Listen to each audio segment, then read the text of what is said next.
今回は前回市場パターン軸のトップ編を使ってトップスを作ったので、スカートを作ってみたいと思います。デザインは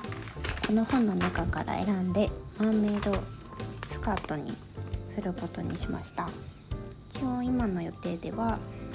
足首が見えるぐらいのミモーレ丈のマーメイドスカートで、表はベルト、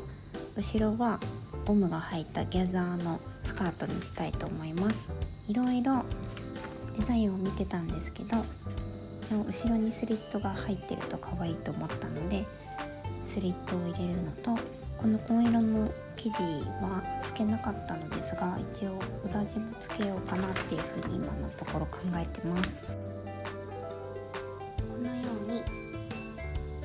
パターンを作りました。こちらは前スカートの型紙です。ベルト側にダーツが入っていて、でこのように裾が広がったスカートの形をしております。こちらは後ろ側です。一応この本の中ではマーメイドスカートの場合ベルトゴムは基本的にできないということだったんですが、どうしてもゴムをつけたかったので少し形が変わってしまいますが、後ろスカートはギャザーのパターンのデザインも一部採用して、少しギャザー分ウエストを広げて、このダーツはなくしました。で裾側はこのようになっています。パターンを分割して作るのが少し面倒だったので、この辺りはチャコペーパーを使って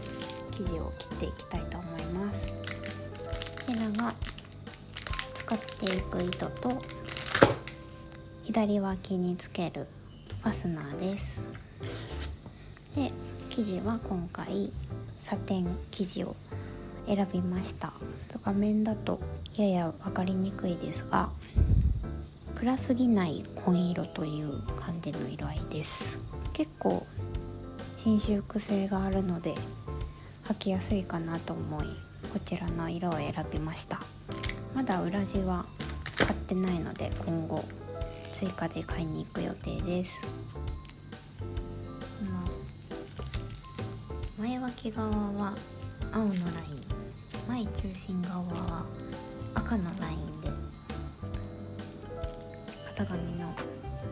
境界線を引いています。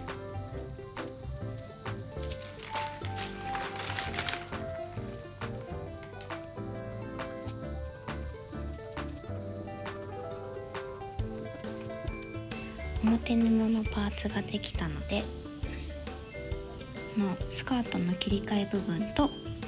ベルトにジグザグミシンをかけていきたいと思います。裾は後でやる予定です。